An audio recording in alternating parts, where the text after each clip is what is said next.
Hi friends, weather అయితే so కూల్గా అయితే ఉంది. ఈ వెదర్కి సరిపోయినట్టయితే ఈరోజు అయితే మేము హాట్ చాలా స్పైసీ అయిన పండు మిర్చి పచ్చడి అయితే పెట్టబోతున్నాం. ఇది ఎలా చేసుకోవాలి అనేది ఇప్పుడైతే నేను చూపించబోతున్నా. చూడండి, ఈ కూల్ వెదర్లోనైతే దీన్ని వేరే అన్నంలో కలుపుకొని తింటే స్పైసీగా హాట్గా సూపర్గా అయితే ఉంటుంది.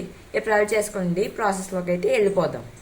ఇప్పుడైతే మనం స్టవ్ వెలిగించుకొని కళాయి పెట్టుకొని ఇప్పుడైతే మనం కళాయిలోకి అయితే కొంచెం నూనె అయితే వేసుకుందాం.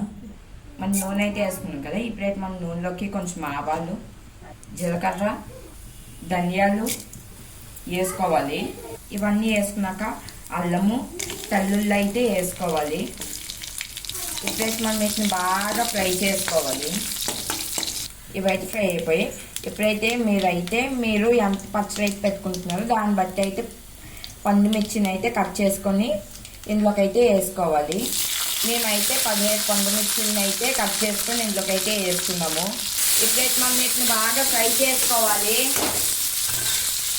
చూడండి ఫ్రెండ్స్, ఇదైతే ఫ్రై అయిపోయింది. ఇప్పుడైతే మనం ఇందులోకి ఒక నిమ్మకాయ సైజ్ అంతా చింతపండుని అయితే వేసుకోవాలి.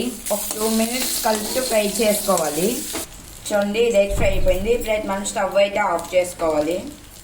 మేమైతే 15 పండు మిర్చిలు తీసుకున్నాం కాబట్టి దానికి తగినట్టు 125 grams బెల్లాన్ని అయితే దంచుకొని అయితే అందులోకి అయితే వేసుకుంటున్నాము.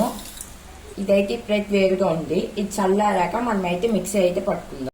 చేస్తున్నప్పుడు అయితే చిటికెడు పసుపు అయితే వేసుకోవాలి. మీరు రుచికి తగినంత ఉప్పు అయితే వేసుకోవాలి. చూడండి, ఇప్పుడైతే మనం పోపు అయితే వేసుకుందాం. అందుకైతే మనం ఒక కళాయి తీసుకుని అందులో కొంచెం నూనె అయితే వేసుకుందాం. కొంచెము ఆవాలు, కొంచెం జీలకర్ర అయితే వేసుకుందాము. ఇప్పుడైతే మనం ఇందులో కొంచెం మినపప్పు అయితే వేసుకుందాం. శనగపప్పు, ఎండుమిరపకాయలు, కరివేపాకు వేసుకొని బాగా ఫ్రై చేసుకోవాలి. మనం మిక్సీ అయితే పట్టుకున్నాం కదా, ఇప్పుడైతే మనము ఆ మిక్స్చర్ని అయితే ఇందులోకి అయితే వేసుకోవాలి.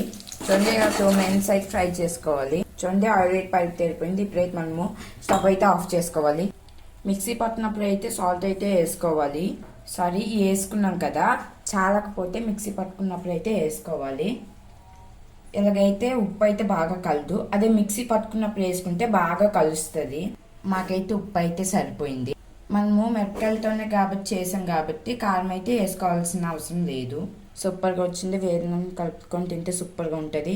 మీకు కనుక winners please do like, share, comment, subscribe to my channel. Thank you.